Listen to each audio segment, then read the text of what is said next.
what the fuck is Gstaad? and how did you start growing this page, making fun of rich people? So, first of all, thank you for your praise. It means a lot. I started Gstaad Guy nearly 6 years ago now.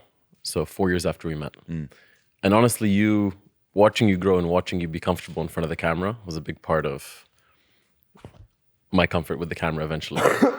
So Gstaad Guy or Gstaad as Mike calls it. Gstaad is a small town in the mountains of Switzerland. I had never been there growing up. I went there for the first time a year after making the page. And it's secluded. It's about 2 to 3 hours away from the nearest major airport in Geneva. And it was one of the first towns in Switzerland to have luxury hotels like 100 years ago. And there was also a boarding school called Le Rosé, which you may have heard of. It's a fantastic boarding school and happens to be very expensive, that has a winter campus in Gstaad. So luxury hotels, crazy boarding school started to bring a lot of high-spending residents who'd visit their kids and stick around.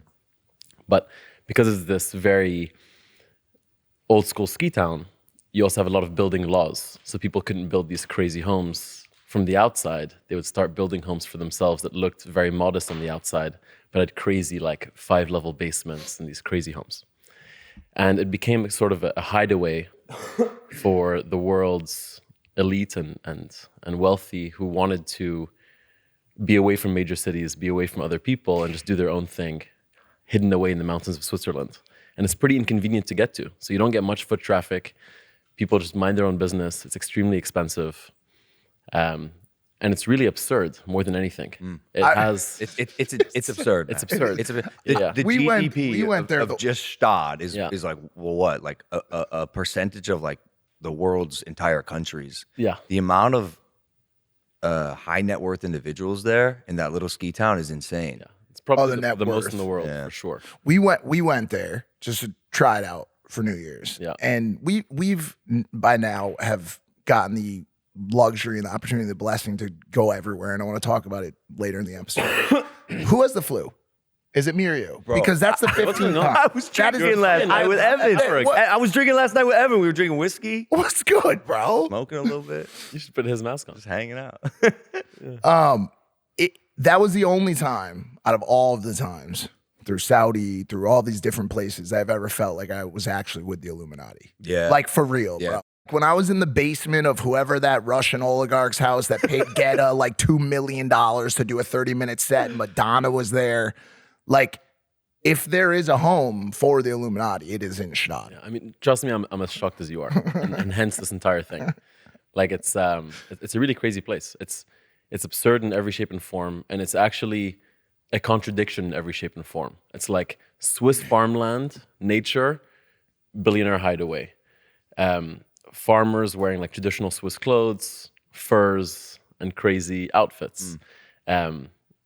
Understatement with overstatement. It's like the extremes on each side, and it just makes it so absurd as a place. But is it rooted, in the end, is it rooted in Swiss tax law at the end of the day as to why it I mean, like that's a pretty well-known thing, right? Like as to why it's so attractive to European, Asian money. I think it's a small part of it. But A small part of it? Yeah, because there's a lot of places people can tax optimize. Right? Luxembourg. There's like a lot of tax-free places in the world. But Switzerland generally Switzerland's is pretty considered good. to be like one of It's the... pretty good. If you're flying commercial into Gstaad, like me, like us, it's actually super inconvenient to get there. Yeah. Like, Oh my God, it's you land, horrible. 2.5 hour train, you drive. Yeah. It's a pain. So So if people are Everybody laughs at you when you get there. Exactly. There's like a barrier to entry for peasants. absolutely, I mean, peasants is a strong word. Well, that's how they certainly looked at me and Mike when we went. No, they loved you No, guys. no, no, Come no, no, on. no. They No, loved you. So much. Me, Mike, and George, when we went, like, by the way,